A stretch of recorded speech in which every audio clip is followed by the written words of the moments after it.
Welcome to another episode of Red and Black, where your conservatism is not just the color that you used to. I'm Lenny McAllister, one of the co-hosts of Red and Black, but I'm also the dude that you come to see if you want to get into this office pool. What office pool am I talking about? Which cartoon's going to get canceled this upcoming week? If Pepe Le Pew can go out, anybody can go out. I personally have my money on Woody Woodpecker. What about you? I'm going to ask these three people the same thing. Let me bring them in. Starting with the rock star, Kira Davis, editor-at-large, Red State. Kira, you entered this office pool, but you wouldn't tell me who you put your money on as to what cartoon's going to be canceled next. Will you disclose this now? Ooh, boy. What cartoon is going to get canceled next? It's probably got to be Cinderella, because she was, I don't know, white and also rich. So she's got to go. Her daddy married into money, and she's got to take advantage of that. She sounds an awful lot like Megan Merck. I'm not going to say the rest of that. Ooh, not yet. Gonna do that yet. Definitely too soon. Now, the person that flew all the way to Miami because he was trying to get as far away from California and Oprah and the Royals as possible is the dude in the hat, our cat in the hat, that will never be canceled unless if he says something and tries to, never mind. Jeff Charles, hello. What's good? Bienvenido a Miami. Oh, he's all pumped. He's all excited. He's in Miami. Can you imagine all the girl watching he's doing this weekend? No, they're watching me. Oh, my gosh. Somebody's fooling themselves this week. Okay. Oh, my goodness. And listen, a lot of them are registered Democrats and cute, Jeff. You'll just go over the moon over the next couple of weeks. That's right. Your favorite combination. I don't have to tell them that I'm not a Democrat. They'll just assume, and that's fine. Mm-hmm. I'll go with it. I'm sure you would. Dr. Metzler, we got a story about Georgetown, and as we were talking about before we came on, it seems as though you've taught everywhere, worked everywhere, and gotten every degree imaginable. So can you explain to us what your tenure at Georgetown was like without, burning bridges or otherwise sacrificing one of your 10,000 degrees? Well, so here's the thing. Remember, Georgetown was the university that said it would give reparations because the reason Georgetown exists and has that real estate that it does is because the Jesuits sold their slaves. And so as a result of that, Georgetown then said, we're going to give reparations. So here's what we're going to do. We're going to admit more Black students.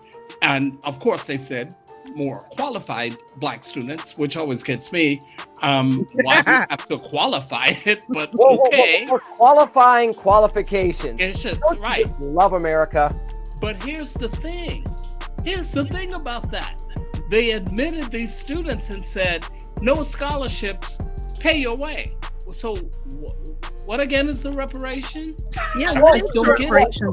We'll get into that later. You should have known. You taught at Georgetown. The reparation is the fact that we had John Thompson, Patrick Ewing, and Hoya Paranoia. Can't you Black people be satisfied with that? We allowed people to think that Georgetown was an all-Black school because of the basketball team in the 1980s. Yeah, well, and also as one of the few conservative professors on a liberal campus, I was often called to the head of communications office, who said, you're appearing weekly on Bill O'Reilly's show.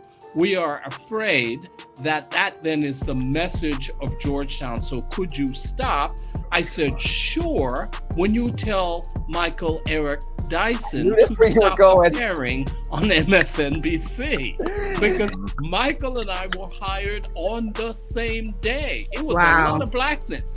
Wow. Wow. And I bet and you probably didn't get a word in either, by the way. So, yeah. Right. I digress. There you go. It was only appropriate.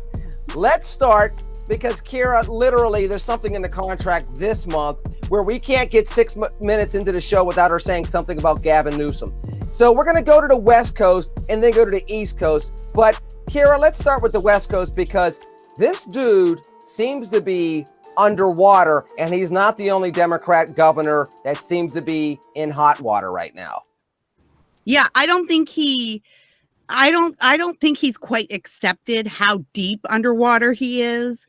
But it's clear that he knows that he's out to sea without a life jacket.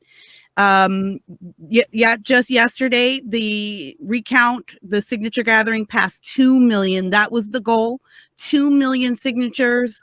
And they only needed 1.4, I think, to trigger a recall. But with the duplicates and the shenanigans that the state will most definitely play when they're verifying the signatures, they knew 2.1 was their safety zone. So I think they're at like 2,050,000 signatures. It's official. The governor is officially in trouble. And what is he out there doing? He's out there talking about the great successes that we're having with the vaccines. Now, he's not talking about the fact that California seems to have misplaced 2 million vaccines, but he is talking about the different things. He's always moving the goalposts, so he moved the goalposts again for vaccines. Now we're on some kind of different colored tier for the vaccines. No one seemed to know exactly how all of that works. We're not sure where the vaccines are available, but it's something to tout. It's something that he can talk about to say, this is what I'm doing. Because what he can't talk about are the businesses that have been closed and are never coming back. The parents that are absolutely irate.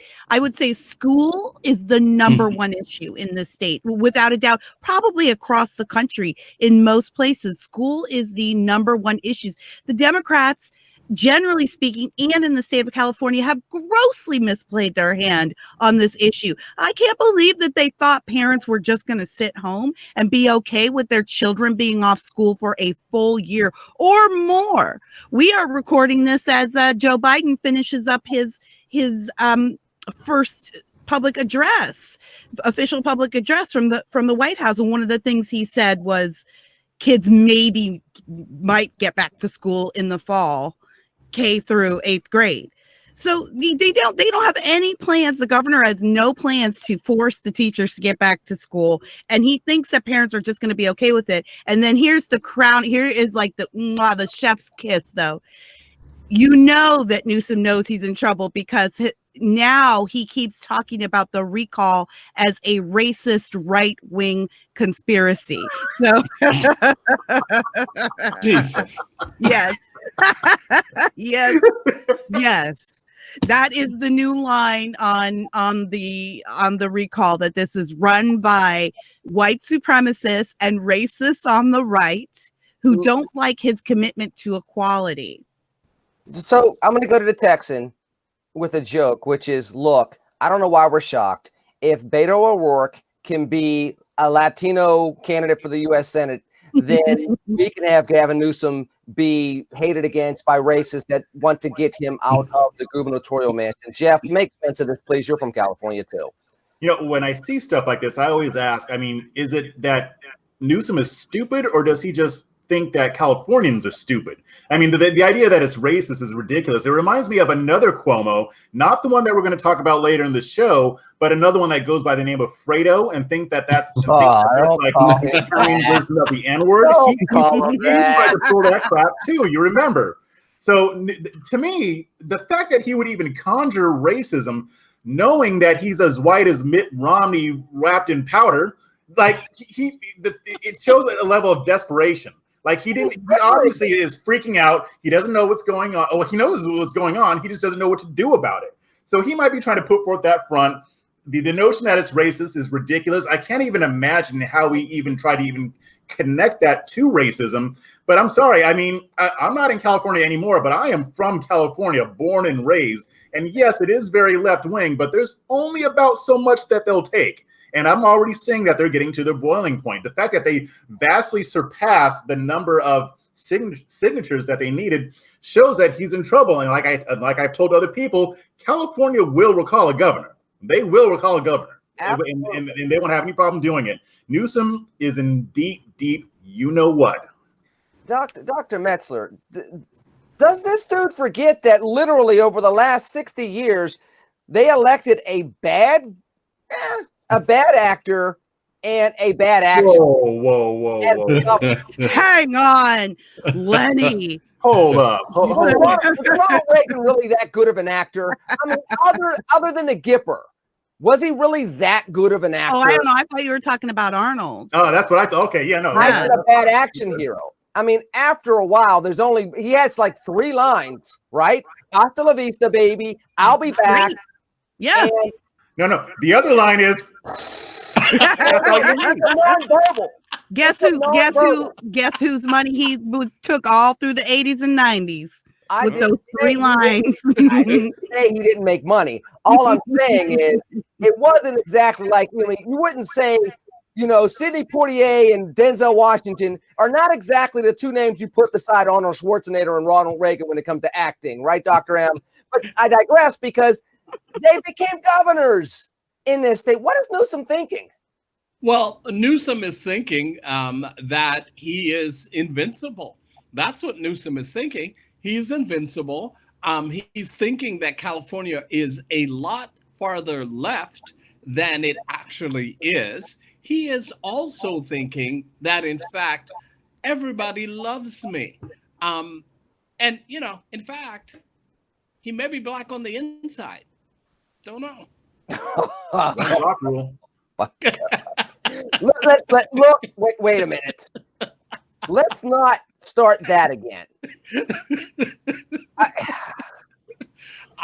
Kira, help me, please. We had Prince Harry and Merkel on the agenda, off the agenda, on the agenda, off the agenda. Then they throw a 1-drop rule on us out there. I know that I think everybody on this panel has some type of article about she who shall not be named on the 1-drop rule that came out again. But when it comes to, and I'm going to actually dive into the Georgetown stuff right now, because this kind of goes right back into the racism conversation. We'll get to Cuomo in a second. But every time we think that we're moving past racism, we get 2 things that end up happening, right? And I'm going to go to you first, Dr. M, because you have experience with Georgetown. The first thing is when we think that we're past people using racism in a very bad way, like literally just throwing it out there as the quote unquote infamous race card, you end up having somebody like a Gavin Newsom who comes from privilege, who is not black, using that word, and they just shouldn't. But then the flip side is when you say, okay, it's overused, you have what ended up happening on the Zoom call at Georgetown. It's 2021. When do we move past this point in time where it's either overused and completely worn out, or it's so baked into the surface that it seems as though it's never going to go away? Well, it is, in fact, I think, look, does racism still exist? Yes. There's no question about that. It does still exist. The problem, however, is, in fact, people are tired of hearing it. They're tired of hearing it in large part because it's been so overused. In addition to which, we get into all of this foolishness. Apologize for being white. It's like, what, people, really? And if you look at an institution like Georgetown, for example, which is supposed to be one of the premier liberal institutions, except when it comes to life on the campus. All you have to do is ask the students.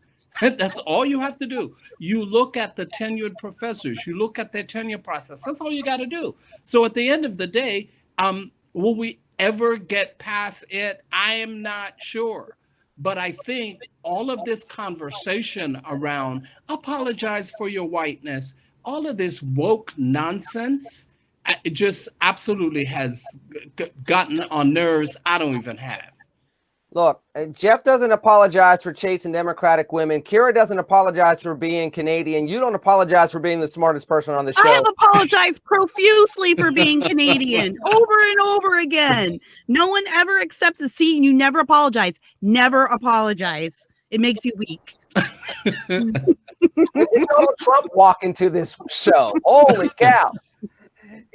Jeff, you know, we talked about the panel on CPAC last week, right? In regards to, you know, talking about what it means to be Black in the 21st century, in 2021, after the Trump presidency, then being a Black conservative, talking to Black people, Carlton versus Will, those type of conservatives. And then we see yet another example where, to Chris's point, we're qualified. We can't just be smart enough to be at Georgetown. We have to be, well, you know, we let them in, and of course they're going to be the lowest rung of the kids in our class. We hear these things time and time again. And then for me, every beginning of the month, you see the unemployment numbers, always double unemployment, Black to white. You know, what types of things do you think we could do to actually be solution makers to push us past this? Or is this just how America it has been and how America's always gonna be? Well, I wouldn't say that it's the way that America is always going to be, but I think that, I mean, there are still steps that we have to take. There are still changes that we need to make. We've come a long way. I mean, despite what the far left says. And honestly, I think the far left is slowing that process because they're using a lot of noise. Yeah. And they have diluted the word racism to the point to where honestly people don't really even care as much anymore. I'm not saying people don't care about racism, but it's really not as big of a deal because one, they can't be sure that the accusation of racism is correct because it's thrown around so easily. Two, since you do throw it around so easily, we're so used to hearing about it that it just doesn't have much of a meaning. And I was just telling a friend of mine earlier that, you know, there are times where the far left might call somebody racist and they might actually be right. But when I look at it, I'm doubtful. Why? Right. Because they lie all the time. They don't fight against racism. They love racism. They love racism because they can weaponize it. And right. Just like I always say, they love Hitler because they can weaponize Hitler. So it's not because they're racist, although a lot of them are, but they don't view racism as a societal ill to be stopped. They view it as a political weapon to be used against their opposition. So as long as they're doing that and distracting from the actual work that needs to be done to deal with racism on a societal and cultural level, because the government can't stop racism, then we're not really going to move forward. So they've almost got it at a standstill right now as far as us making progress against it. And I honestly think that their goal is to try to move it backwards. Because the more you accuse white people of being racist for no reason, the more likely that they're going to actually turn out being racist. It's job security. Yeah. It's job security. Jeff is right. You know, this is one of the problems that we face on the right as black commentators and writers and professionals, is that because the left has so diluted the word that when we do see it even on our side and try to call it out, conservatives are like, oh, you're throwing the race card. We're just sick of hearing it. You know, it's become harder to point out actual instances and to be still considered a quote ally on the right. So it's affected us all. I think I misunderstood this story. And so I would love to hear Chris maybe kind of fill in some of the blanks on this particular story, because when I read it, what I saw were two professors whom I assumed were liberal professors complaining that because they had kind of just had this standard of letting anyone in willy-nilly. Now, what they really wanted is for those black students to be at the top of the class, and that's how they assumed it would be, because they didn't put much thought into who was coming into the school. They just wanted to hit these quotas, and are disappointed every month when those black students who probably weren't, and we could talk about school choice, who probably weren't prepared for that level of academia, are on the bottom, and then they have to try to cook the books to make it look like Georgetown is really succeeding. To me, I felt like they were stressed. They wanted these students to be at the top. They expected them to be at the top just for no other reason than they were black, and yet they were at the bottom. And now they have to try to explain to everybody why these black students are at the bottom. I didn't read it as they're dumb, but maybe I misunderstood the. Well, but here's the thing. From the standpoint of admissions and the admissions process at Georgetown Law in particular, the standards have not been lowered at all. That's number one. The standard to get into Georgetown Law is extremely high. It is still one of the most competitive ones to get into. If we look at the number of applicants versus the number of admits, so that's number one. Number two, relative to the professors in that discussion, here's the thing. The one who was fired, she was an adjunct. She was teaching mediation, so they just immediately got rid of her. The other professors are tenured professors, so there's a process they have to go through for that. The issue here is in institutions like Georgetown, there is a rebellion among some faculty. Part of that is the institution's fault because they put in place what they call diversity initiatives and strategies.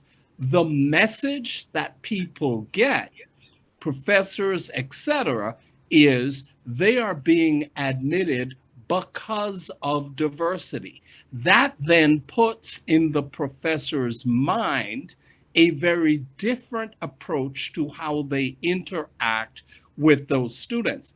And we were talking earlier about the cottage industry of diversity, inclusion, equity, etc. That is a major part of the problem here, because the message they're saying is, okay, you have to have so many. This is the message in people's mind. But here's the problem. The problem with the quota, if that's the message you're sending, is a quota is the ceiling, it's not the floor. So if you want to say Georgetown is 15% more diverse, here's what's gonna happen. The school then's gonna say, we're at 15, we're no longer admitting any other Black people. That's the problem, and that's the message. Georgetown has never, ever sent a very clear message as to what diversity and inclusion means. In addition, what was the specific complaint of these professors then? Were they saying like they wish they didn't have to have the Black kids in their class? Well, is that what they were saying? I didn't understand this story. I think no. What they were saying is, listen, we have this, in addition to teaching these students, we have this additional burden of having to live up to Georgetown's position on diversity and inclusion. It's a lot more work. The message that they're getting consistently by Georgetown's failure to define it is, oh my God, so they're being admitted. I'm not sure that they're qualified, all of those kinds of things. It's an admissions committee issue as well. So but are the students at the bottom of the class? Or were they lying about that? Are Black students consistently at the bottom of the class? Well, they're saying in their classes, but if you look at the number of Georgetown students from a graduation standpoint, and if you look at the bar passage rate, they are doing no better or worse than white students. And isn't that the issue, right? Where when you start talking about affirmative action, and Jeff, I'll go to you on this initially. When people talk about affirmative action, they make it seem as though you're let in and all the work's done for you as well. Affirmative action to get into a school that you might not have been able to get into because you didn't have the money or you don't have the legacy. People forget. Affirmative action is your granddaddy's name's on the dorm too. Dumb as a brick, but it's your granddaddy's name on the dorm. And you know, money has its privileges. So you can't take that away and say that's not affirmative action in another sense. But when it comes to race, it is. But let's go back to just racial affirmative action for just a second, Jeff. People assume that means the door's open for you to Georgetown or other schools and the work's done for you as well. And that's not the case. You get in there and you got to cut it yourself. Some students can't cut it. Some students do rise to the top of the class, or like what Dr. M said, there's some all in between, right? Yeah, I mean, and it's very interesting to look at affirmative action from a racial standpoint, because it actually, I've seen studies showing that it benefits white women more than it does black Yes, people. it does. So I mean, if they want to talk about affirmative action, you have to acknowledge that part of it too. But the idea is that I understand that there has been some issues with affirmative action as far as setting up black students to fail in some cases, not in every case. But the bottom line is, yes, that does have a stigma.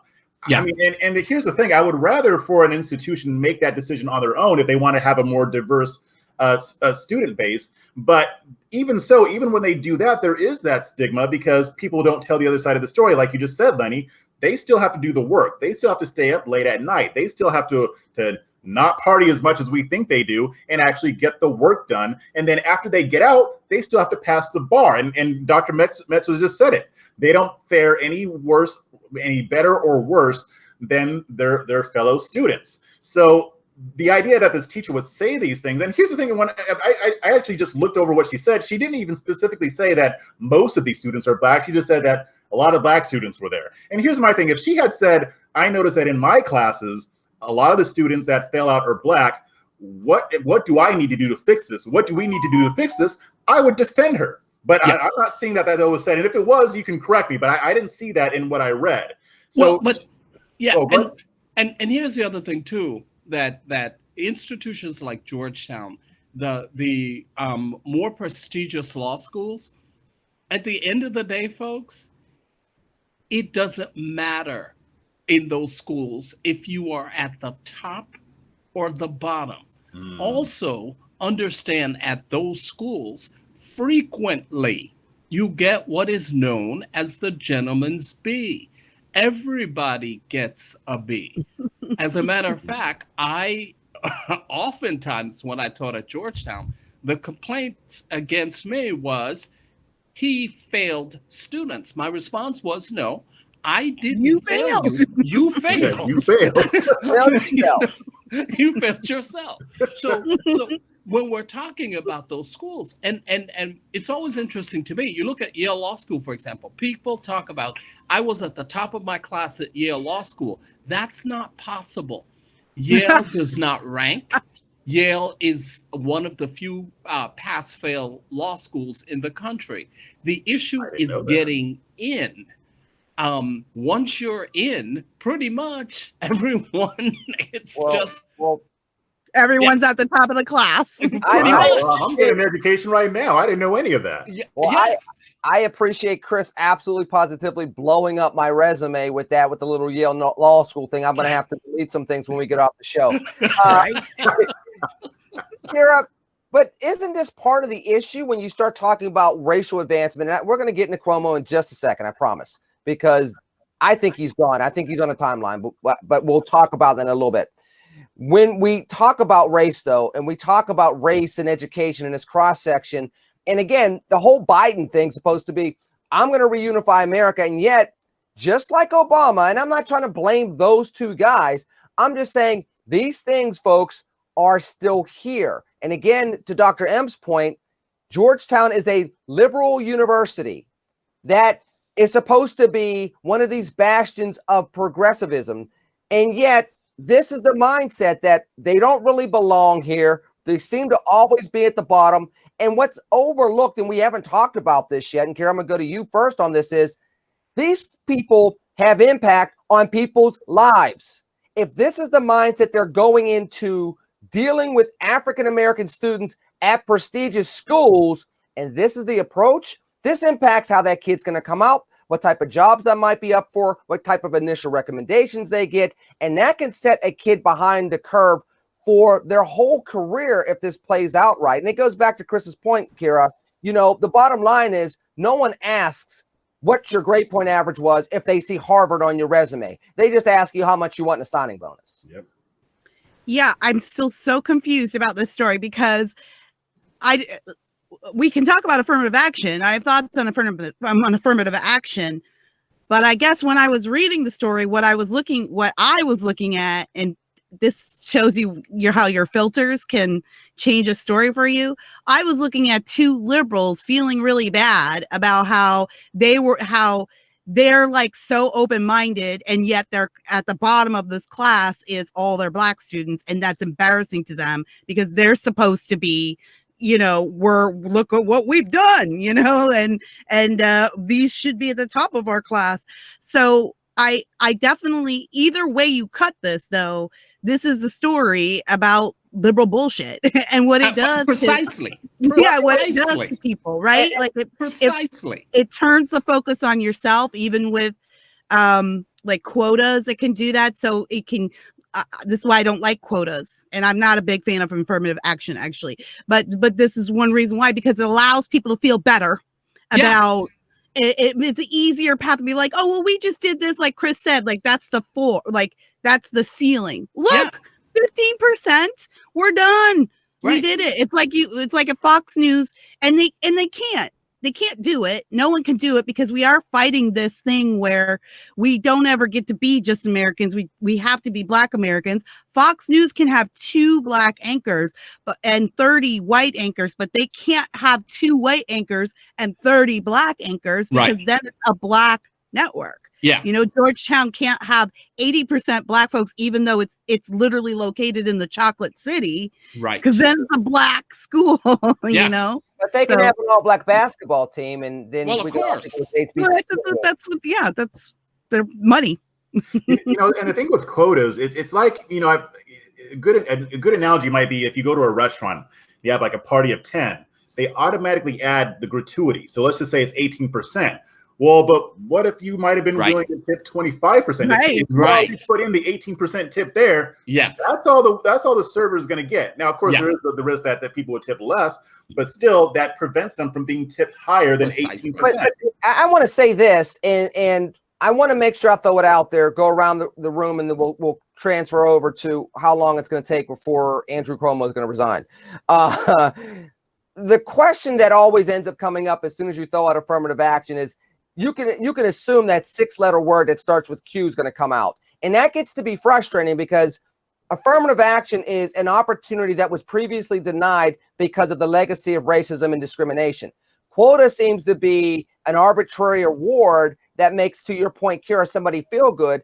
But we as Black people always have to confound those 2 words together when one is trying to level the playing field and the other one just seems to be, I don't know, just something to throw out there as a tactic to shut people up. And that, if we talk from that perspective too often, that's where this gets dangerous from our perspective as Black people, I think, because without some type of a difference in how we do things, let's just be honest, the ability to afford a Georgetown or to have the legacy to get into a Georgetown is going to be null and void, particularly for Black people, which again, in a study recently that I quoted in 2019, Black folks, it would take 200 plus years to catch up academically at this current pace. If we stayed on that pace without anything intervening, we're never going to be able to walk on our own accord, by and large, to Georgetowns and Harvards at the clip that most other Americans can.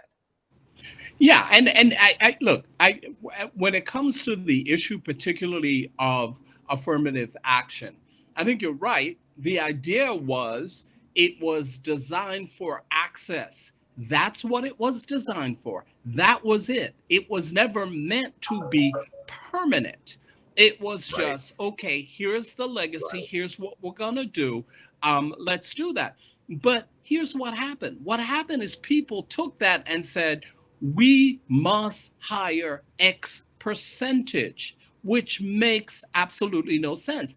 And I oftentimes criticize a number of Black folks for having what's known as the crabs in the barrel syndrome, where we feel like there's only room for one. That is a result of affirmative action, which says, and quotas, which says 10% or 15%. We're like, okay, you can't come in here because that 15% is about to. So I think it's an even more dangerous legacy than we often talk about. And I agree. And I'm going to actually pivot over to Andrew Cuomo by putting in some affirmative action / quota right now. There can only be 3 smart conservatives to start off this segment. So, Kara, you got to go for just a second. With that said, let's start with the guys. I'm going to go with you, Jeff, first. Give Kira a chance to get a drink of water. How long before Cuomo resigns? Because I think he's on a time watch. You're up to 3 accusers now. You know how this works. One, No, 6. kind of bad. 6. 6. 6. What is this? Gremlins? You pour water on them after midnight and they double? Jeff, go. 6. I'm serious. 6. You know, a friend of mine likened this to the Battle of Thermopylae when the Spartans fought the Persians. But I was like, Andrew Cuomo ain't no King Leonidas. I mean, come on now. But just like Cory Booker sees himself as Spartacus, I think Cuomo might see himself as King Leonidas. Like, I mean, he straight up said, you're going to have to impeach my ass. And I'm like, I don't know about that. Like, at first, when this whole thing first came out, I was like, well, so what? They're going to protect him. The activist media is going to run cover for him, blah, blah, blah. Democrats aren't going to say anything. Then more stuff started to come out. And this was even before the women came out. We still have the nursing home scandal, right? So that's still in play here. So we got the nursing home scandal. Then you got every woman in the state of New York has been sexually harassed by Cuomo. So, yeah, he may think that he's not going to have to resign, but they're talking about impeaching him. I don't think it's going to get that far. I think it sounds like they've already kind of started the process. It's going to get to where he has to step down, and that's it. Arrivederci. Kara, what do you think? I think he's gone within, at this rate, I think he's gone within 2 weeks. I don't think he gets to Easter. You think he makes it? You don't think he makes it to Easter? I'm with Jeff. I'm with y'all. I think we all agree. Like in the beginning, it was like he's not going to resign and he's not going to have to because they'll just cover it up. But I think the thing that is just happens to have more momentum in the mainstream media's zeitgeist right now is Me Too. So if Cuomo is a different race, maybe this is a different story. But, you know, as far as what the liberal media will cover, there's got to be a victim and there's got to be a victor. And they can't make a victor out of the rich white guy. And also, yeah, he's guilty as hell. Like, he's gross. It's been obvious for a long time. And probably most of his colleagues at that level are just as gross as haven't been caught yet. But I am stunned that he came out and dug in, knowing what else was out there. Knowing what else was out there, he came out and he dug in, knowing that he's now totally exposed on this nursing home scandal. Like, there's no cover for that anymore. And yet, so I'm with you. I just think the dominoes are falling now and the momentum is going. I don't see how he avoids either getting impeached or if he wants to save anything of his career, whether it's if he wants to be a commentator later or he wants to run for some other kind of office or even join a think tank. Are you pitching the CNC show on CNN? She's pitching CNC where brothers can bond together. You know he already has a contract. You know he already has a contract. I think the best you can hope for is an MSNBC contributor. I think that's it. I think he's done. The best he can hope for is to appear on MSNBC. His political career is done. You know what I was thinking of when this week was, as these accusers were coming out one after another, I was thinking of Anthony Weiner, how he did survive that first scandal. Eventually it put him down, but then he made this little resurgence. Remember that? It was like, it looked like he was coming back and then he couldn't stay off the phone talking to underage girls. And then he was just done. And that's what it looks like with Cuomo. He kind of survived this COVID thing, the scandal with the nursing homes. Like, he maybe could have survived that, but then this came along and it's like, no, he's out for the count. And can I just say one thing, Lenny, as the only woman on this show, and just if I could be serious for a moment, because I know that it's easy for conservatives to dismiss the idea of the hashtag Me Too movement. And it's easy for like a lot of older conservatives that I know, even women will say, well, that's just how it is. You know, it's not rape. It's just being aggressive, or it's harassment. Harassment is not rape. Back in my day, it was like this. And every woman who has been in a professional setting at all has this story. I have my own Me Too story of being a scared 19-year-old girl away from home for the first time, totally on my own, you know, doing an internship and the at a theater, and the the director of the theater is like a famous actor and famous in the theater community, and coming on to me and offering to pay for an apartment for me and offering to, buy me things and buy me a car. And how does a 19-year-old girl who depends on this man for her income and her place to live, because I was living in intern housing, how does she say no? How does she say no without putting everything at risk? I did say no, but it was difficult, and a lot of the times I wasn't saying no, I was just running away. I was avoiding him. I wouldn't take his calls. I wouldn't show up when I knew he'd be at the office. These are it's so easy to dismiss these women as just, oh, he's handsy or whatever. But it's hard enough to get into this game as a woman. Then you get to a top spot, like being an aide to the governor of New York. And this guy has all the power and all the influence and all of the media on his side. He's like, Bill Cosby, but for politics. How do you look at a guy like that and know that you're nobody? You're just a little girl. You're just 19, 20 years old. And you're scared of him. You're scared of your boss. Who do you tell? It is a scary position. And it's a position that way too many women are in, and way too many dismiss it. Men and conservatives, in my opinion, dismiss it as sort of being boys will be boys. And I'm not saying that it's equal to rape or accuse these guys of rape. But I don't think people understand like the fear that can go on in the workplace for a young woman when she is beholden to these older men in positions of power. And I would say, I mean, I think the excuse that a lot of conservatives would use is the fact that the left has politicized the Me Too movement. Unfortunately, for the people who first started this movement, I was with it. I'm actually still with it as far as the ones who are actually sincere about it and not using it as a political weapon. However, that is not an excuse for conservatives to poo-poo this stuff. I mean, if whenever I see that happening, I say, well, okay, so you'd be okay if somebody did this to your mom, your aunt, your sister, your daughter. I have 2 daughters. So even if it doesn't rise to a certain level, if it's at a certain level, I'm going to knock the guy out. So, I mean, we can all, I think we should all be able to understand why the hashtag Me Too movement shouldn't be dismissed. You dismiss the people who are using it as a weapon. You do that, and then you actually take seriously the ones who are actually trying to fight this type of behavior. Here's the crazy thing, and then I'll go to you, Dr. M, because I know you're going to echo the same thing with the family members that you have as well, and I'm the same way. It's funny because as conservatives, you forget the inalienable rights granted by God. That's not just like civil rights stuff like carrying your gun around. Part of that is being able to go to work and not having somebody harass you because you're quote-unquote cute. An inalienable right to basically optimize your talents and your dreams as an American, and then your rights are protected by the Constitution. Again, that's conservatism, but I digress. There are some people that are conservatives, quote unquote, and couldn't read the Constitution if it was smacked to the the tip of their nose. Dr. M. I mean, precisely. Look, this whole sexual harassment, piece, and I'm gonna date myself way back here. Mitsubishi was the largest sexual harassment case. I was one of the monitors on that case. Wow. With the former Labor Secretary, Lynn Martin. I told you he works everywhere. I told you he works everywhere. Dr. Metzler is like the Black Forrest Gump. He should have been everywhere. Yeah, so, I mean, really listening to what occurred.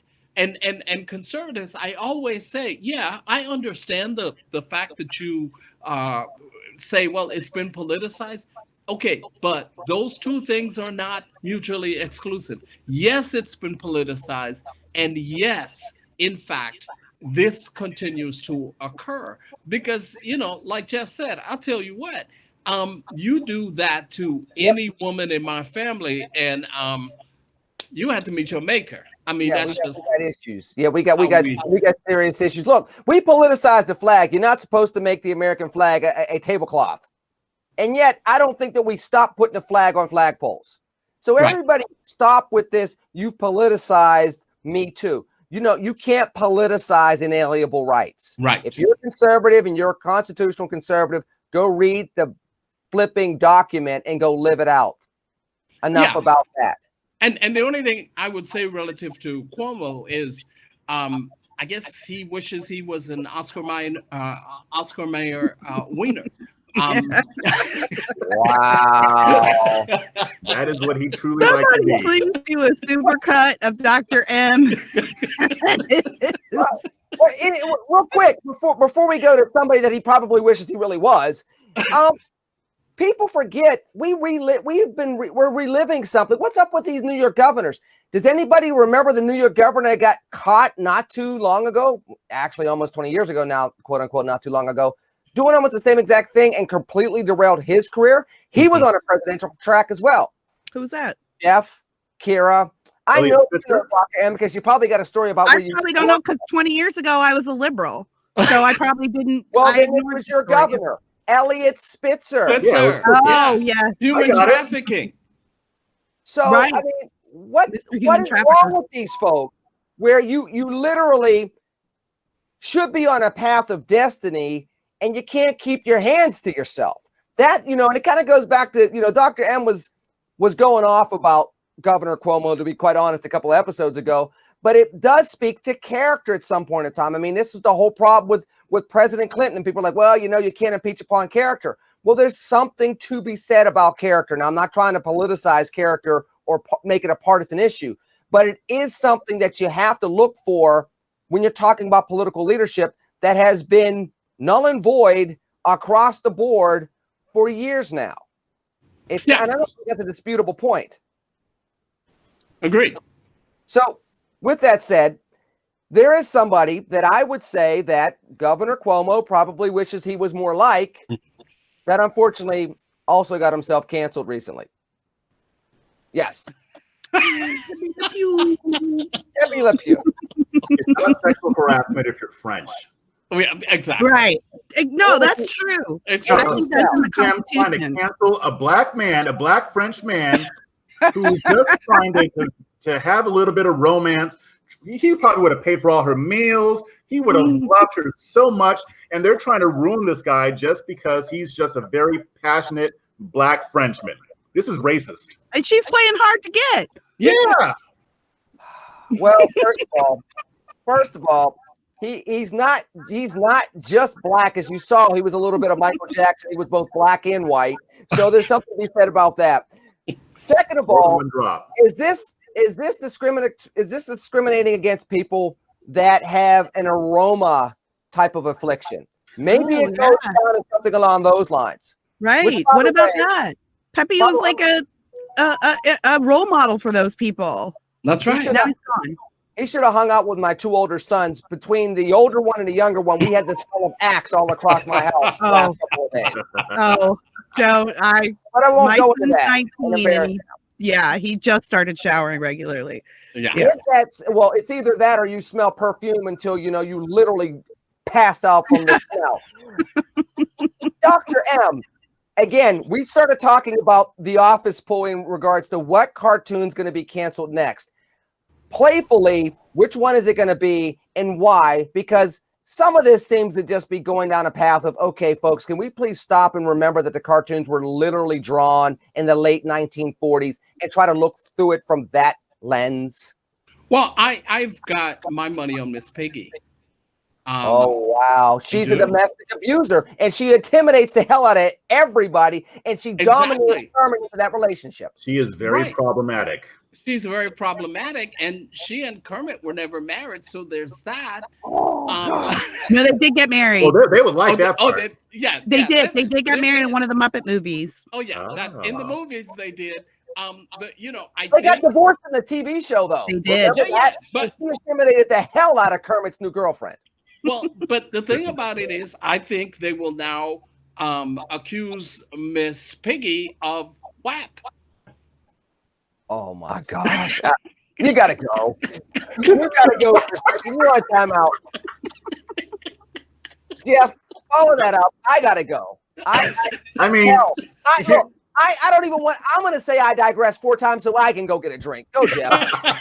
So here's the thing: when the whole Pepe Le Pew thing came out, and believe it or not, I've been waiting for this for years. Not Pepe Le Pew, but another guy named Speedy Gonzalez. I was like, they're going after Speedy next, and just almost like after the words came out of my mouth, Sure enough, I see on Twitter they want to cancel Speedy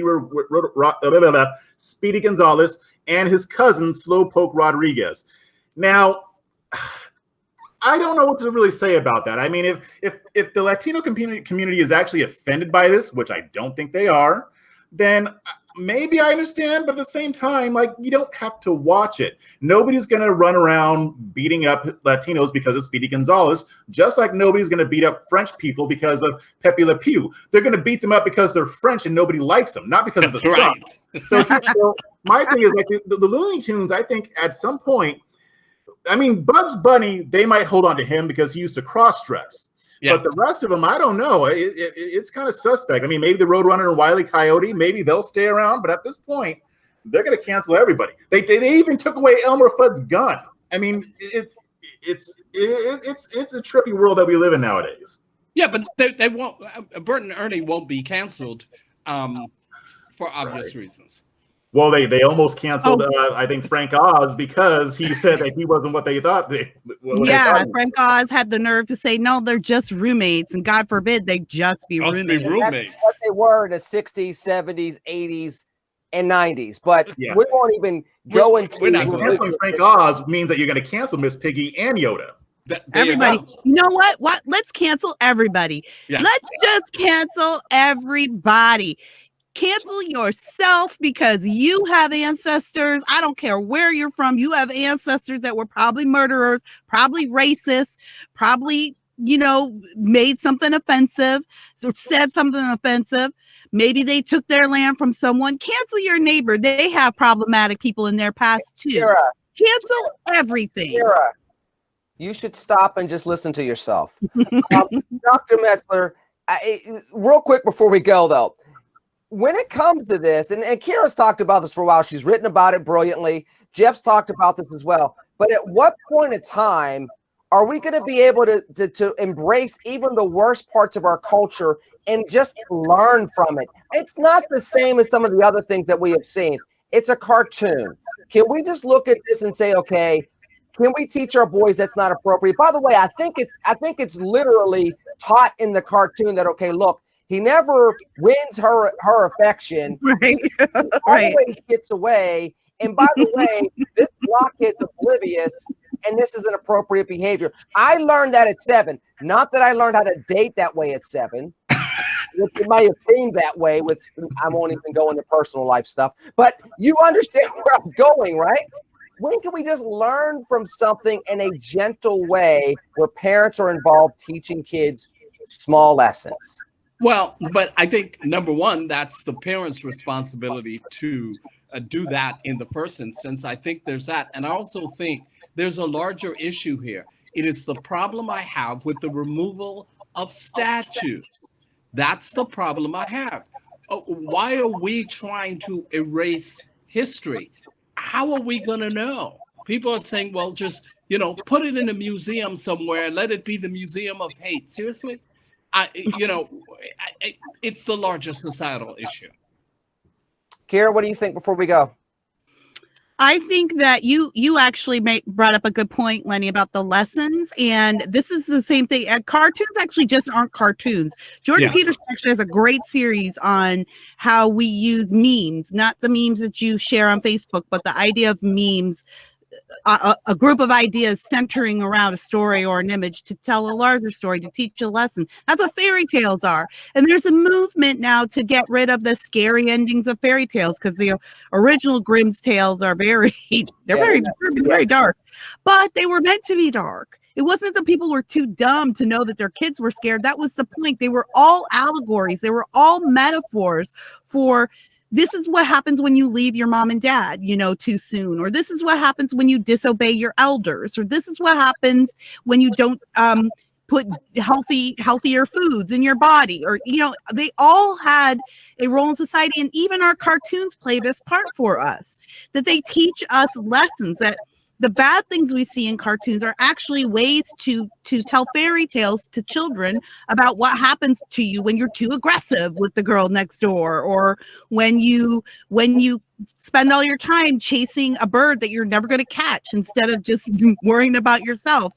These teach us lessons. It's not as silly as people think it is. It actually is a very vital part of the stories we tell each other and the lessons we learn. And we're steadily erasing that. And so it's no wonder that we're raising entire generations of kids with no moral compass, Right. and who are completely anxiety ridden. Yeah, I was going to actually say that point, and Jeff, I'm going to end with you first, is the fact that, the other thing is folks just don't have thick skin anymore. Oh, you took what I was going to say. Yeah. I'm done. We're ending the show with that. Kira, what you got going on quickly so that they don't kick us off the air before we get done closing out the show? Of course, as always, you can find my podcast, Just Listen to Yourself with Kira Davis. Wherever you find your podcast, I'd appreciate a good rating and a review. It helps me so much. Join me over at davisnation.locals.com for more engagement with me and bonus episodes and all of that. And we'll look for me on the Babylon Bee coming up soon. I was filming a comedy sketch with them yesterday. So that should be out in the next week or so. So I'm looking forward to that. I had a great time. Love those guys. So you never say you love us. Jeff, can you go ahead and close out the show? Since you showed her priorities with us. Yeah, so you can catch me on YouTube.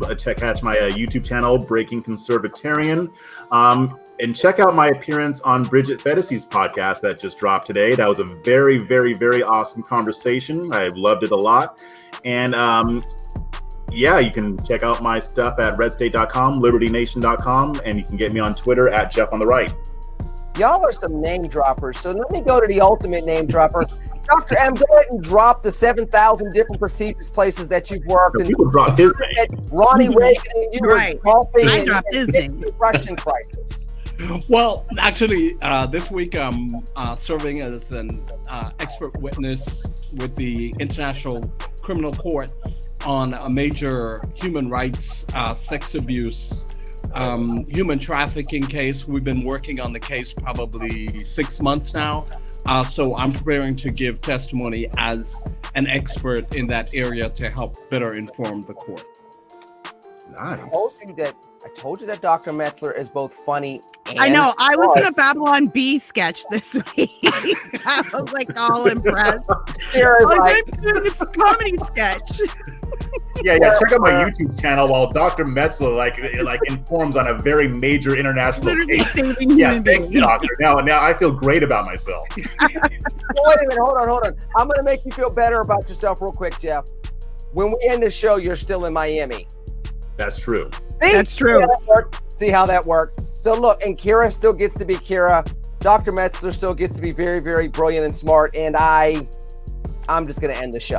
So anywho, with that said, we always have a good time with each other. We have a good time interacting with you. Read the stuff that Kira's putting on Red State. Read the stuff that Jeff is putting out there. Dr. Metzler's doing fantastic things. You can check out my stuff every Sunday on Red State as well. In the meanwhile, subscribe, share the word, let people know. Subscribe to Red and Black. Hit the button. Yes, exactly. Red and Black Show on YouTube. Also, make sure you're going to Kira's podcast, Jeff's Conservatarian, and all the wonderful work we have out there each and every week. Thank you for joining us. We'll catch up to you next week. Have a wonderful weekend and a great week. TCNGB. Take care and God bless. Peace.